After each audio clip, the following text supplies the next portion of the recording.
राधे राधे मित्रों, कार्तिक मास के इस पावन अवसर पर श्री हरि को प्रसन्न करने के लिए हम सुन रहे हैं एक विशेष कथा श्रृंखला।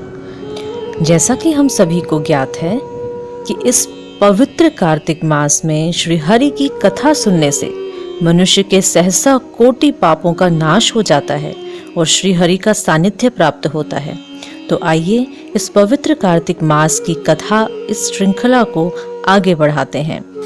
प्रिय साधकों, पिछले अध्याय में हमने सुना किस प्रकार जलंधर और शिवजी के बीच युद्ध हुआ और जलंधर द्वारा उत्पन्न गंधर्व माया से शिवगण और स्वयं रुद्र भी मोहित हो गए। उनके मोहित होने के पश्चात जलंधर उनका रूप धर माता पार्वती के पास जा पहुंचा।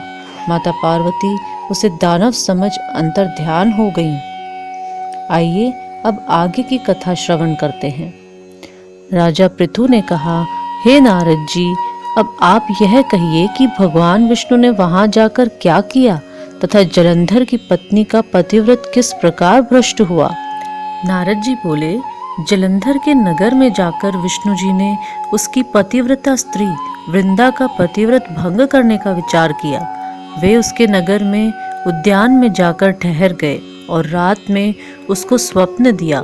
वह भगवान विष्णु की माया और विचित्र कार्य पद्धति थी और उसकी माया द्वारा जब वृंदा ने रात में वह स्वप्न देखा कि उसका पति नग्न होकर सिर पर तेल लगाए माहिष पर चढ़ा है, वह काले रंग के फूलों की माला पहने हुए है तथा उसके चारों हिंसक जीव हैं, वह सिर मुंडाए हुए अंधकार में दक्षिण दिशा की ओर जा रहा है।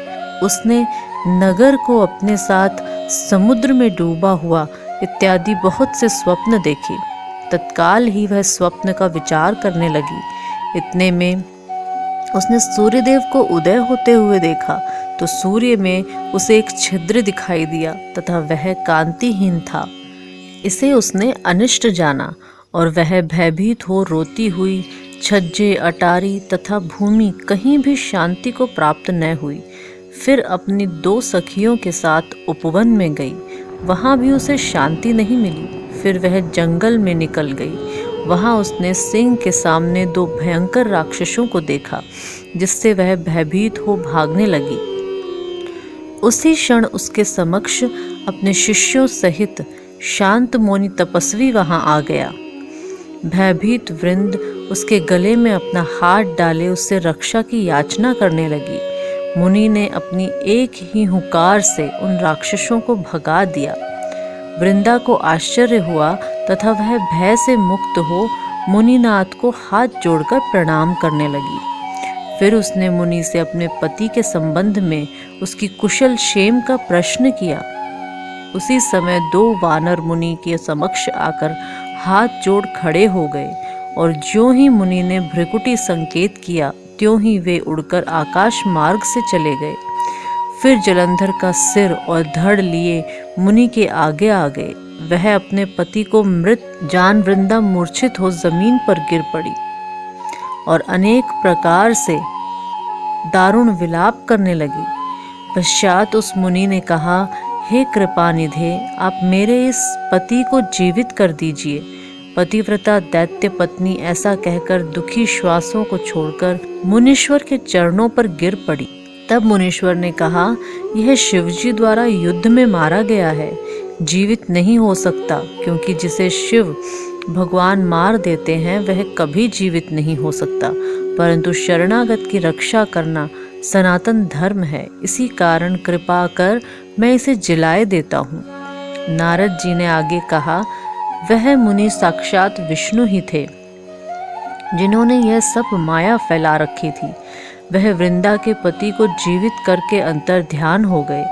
जलंधर ने उठकर वृंदा को आलिंगन किया और मुख चूमा। वृंदा भी पति को जीवित हुआ देख अत्यंत हर्षित हुई और अब तक हुई बातों को स्वप्न समझा। तत्पश्चात वृंदा सकाम हो बहुत दिनों तक अपने पति के साथ विरह करती रही।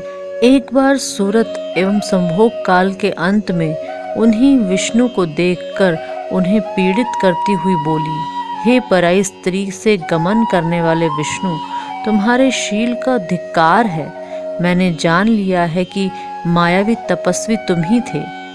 इस प्रकार कहकर कुपित पतिव्रता वृंदा ने अपने तेज को प्रकट करते हुए भगवान विष्णु को शाप दिया। तुमने माया से 2 राक्षस मुझे दिखाए थे, वही 2 राक्षस किसी समय तुम्हारी स्त्री का हरण कर लेंगे।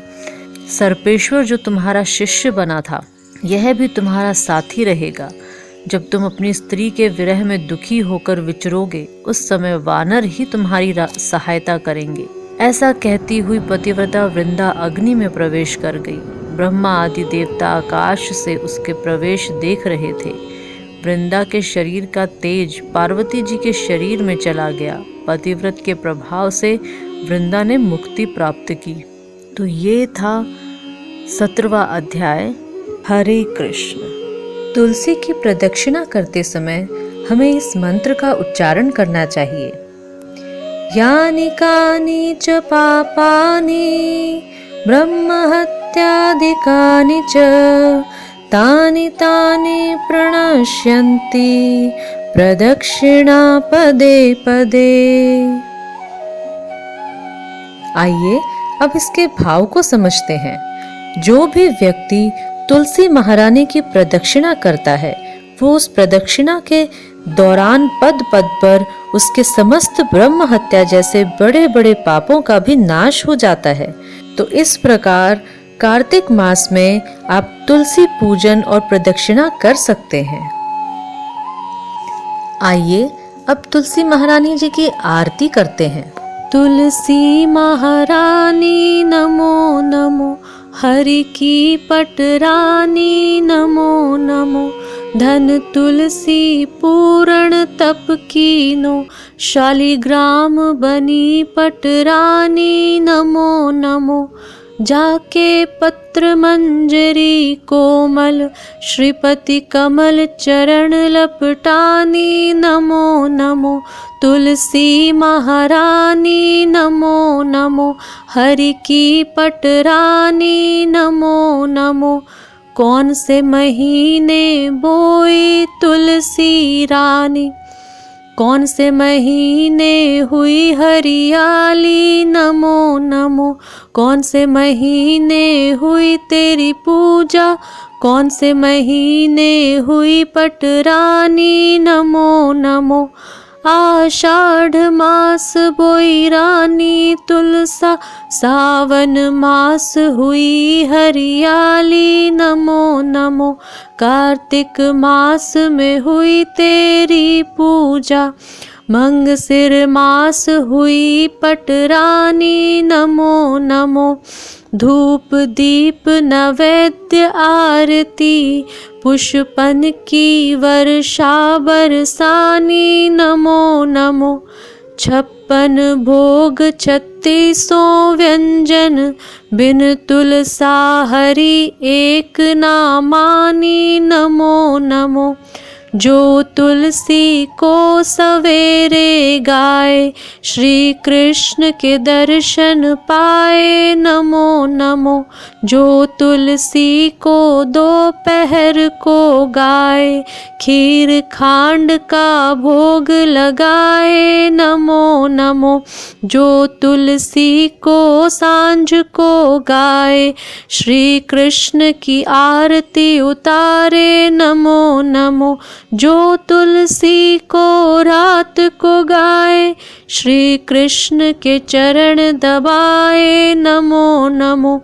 सभी सखी मैया तेरो यश गावे, भक्ति दान दीजे महारानी नमो नमो।